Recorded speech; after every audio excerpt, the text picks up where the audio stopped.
There's always a sense of relief when true crime mysteries turn into solved cases. Some of these scary mysteries include details of horror stories that have unbelievable moments and unexpected endings that no one could see coming. Whether someone was wrongfully accused and later found to be innocent, or lived through a recently solved mystery with a crazy plot twist, there's always another strange case to take its place. Number 5. On the 6th of December 1983, two joggers stumbled upon a man lying deceased in a parking lot in Florida. The police were notified, and they soon discovered that the man was Patino Gutierrez, a Colombian national, and his life had been ended earlier that evening. The neighborhood was canvassed for witnesses, but no one had seen anything, and there were no clues at the scene to help investigators find a suspect. The area was sealed off and processed, but a heavy thunderstorm rolled in, forcing the investigation to be halted until the next day.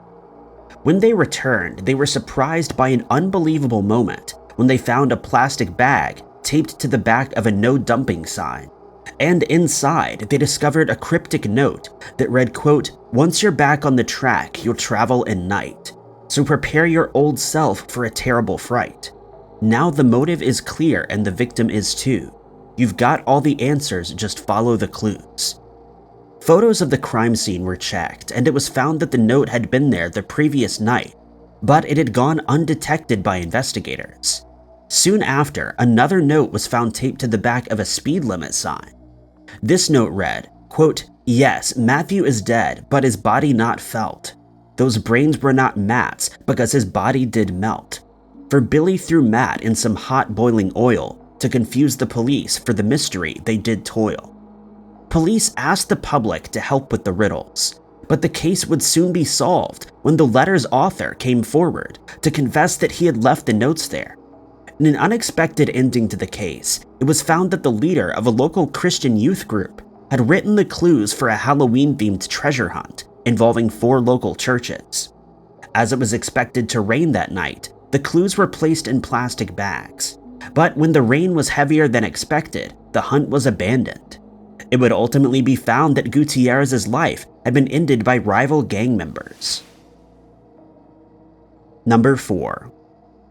A scary mystery began to unfold in South Pasadena, California, on the 10th of October 1984, when a fire broke out at an Olds Home Center hardware store, which was located inside a shopping plaza.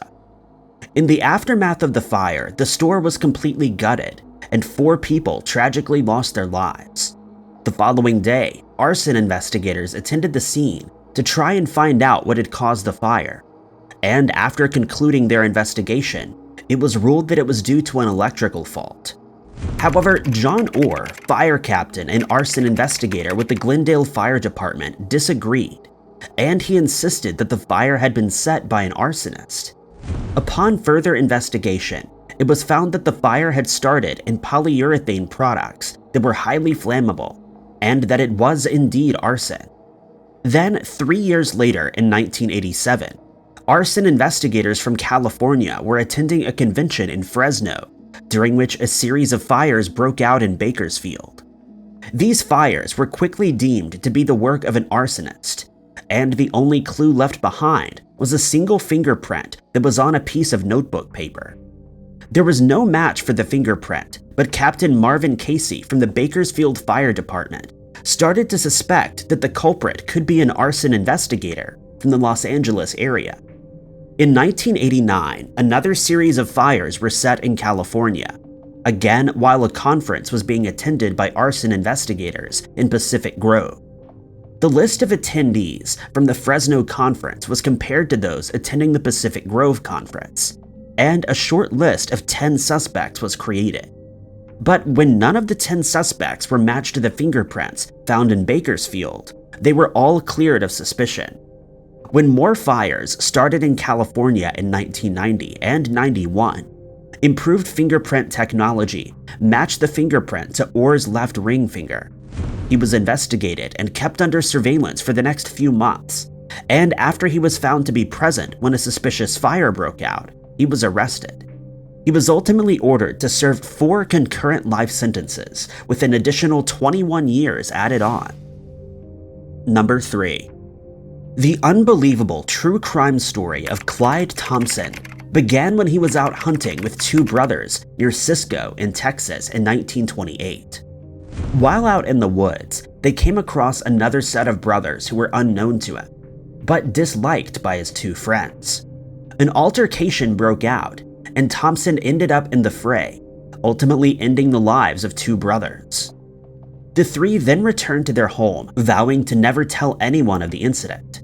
The 2 brothers were soon arrested, but after the younger of the 2 lied under oath, they were set free, only for the older brother to be arrested later, after he was found to be in possession of items belonging to the victims. Thompson would, however, sign a confession, and he was found guilty of the murders. He was sentenced to be executed, and after a failed appeal trial in 1931, he was sent to Huntsville, Texas, where he was held on death row.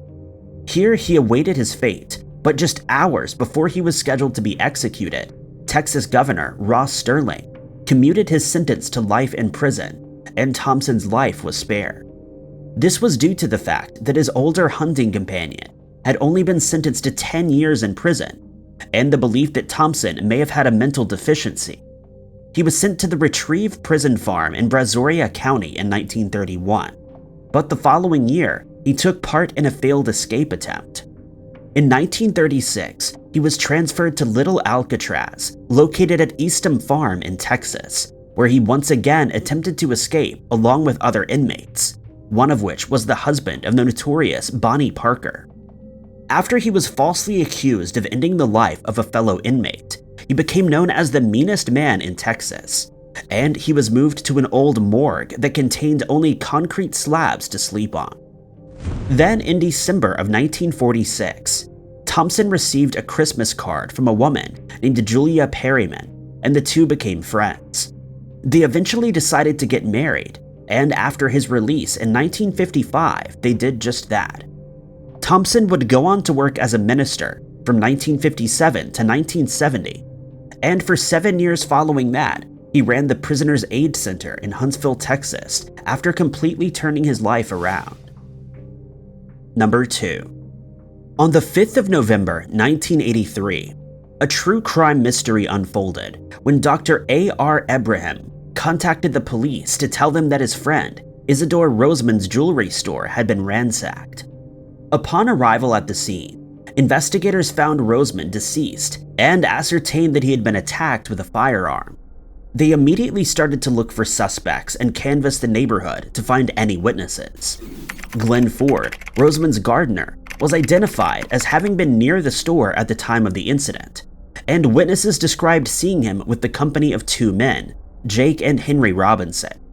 They claimed that he was showing items from the robbery to the 2 men, and another witness, a friend of Ford's, said that he had seen a firearm of the exact same caliber as the murder weapon in Ford's waistband earlier that day. When Ford's house was searched, no evidence could be found that linked him to the crime, but when powder residue was found on his left hand, he was arrested. At his trial, he was represented by 2 inexperienced attorneys, one of whom was a gas and oil lawyer who had never had a criminal or civil case in front of a jury. The other had only graduated from law school 2 years earlier, and at the time he was working at an insurance defense firm where he oversaw slip-and-fall cases. Due to their inexperience, Ford was quickly found guilty and sentenced to be executed. But in 2000, the Louisiana Supreme Court ruled that a new hearing should be held after Ford claimed that some evidence had been suppressed at his first trial. In 2013, an informant came forward to state that Robinson had confessed to the crime, and a motion was filed to have Ford exonerated. That same month, Ford's conviction was overturned by State District Judge Ramona Emanuel, and Ford was set free after serving 30 years on death row. Number 1.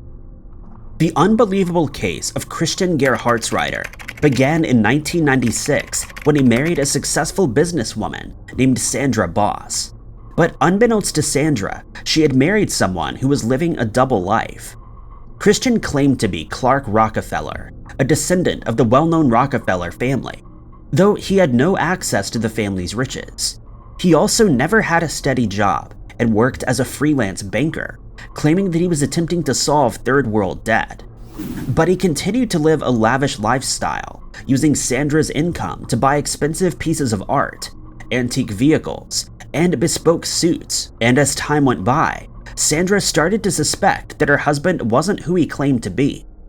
It would later come to light that Christian had met an American family while traveling on a train in Germany, and they offered to put him up if he was ever in Berlin. He took them up on the offer, telling them that he was the son of European aristocrats.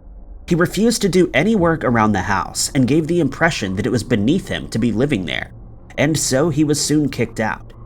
He soon found more families to live with, and eventually headed to Wisconsin, where he married a woman named Amy Jersild in order to gain a green card, and he just left weeks after the wedding. He then headed to California, where he moved in with an elderly recluse named Dee Dee Sohus. But Dee Dee's son, John, soon also moved in, and he started asking why Christian was using her money. Both John and Dee Dee mysteriously disappeared soon after. He then moved to Connecticut and eventually New York City, where he met Sandra. But people close to Sandra soon started asking questions about Christian's life, and Sandra hired a private investigator who laid his lies bare. Sandra filed for divorce, and Christian agreed to only see his daughter 3 times a year. But after one of these visits, Christian abducted his daughter and fled to Baltimore, living as a sea captain named Chip Smith. The FBI was able to track him down to his apartment and informed him as a ruse that his catamaran, which was moored at the marina, was sinking. As soon as he walked out of the apartment, he was surrounded. He was arrested and his daughter was sent back home unharmed. He was sentenced to 7 years in prison for the abduction, but it would soon come to light that he had been responsible for the disappearances of Dee Dee and the murder of John Sohus in 1985. At his trial, he was found guilty and sentenced to life in prison, and the great mystery of Christian's life became a solved case. Thank you guys so much for watching. If you liked this video, be sure to hit that like button. Also, don't forget to subscribe and click that notification bell to keep up to date with all of our future uploads. But my name is Ty Knotts, and I'll catch you guys in the next video.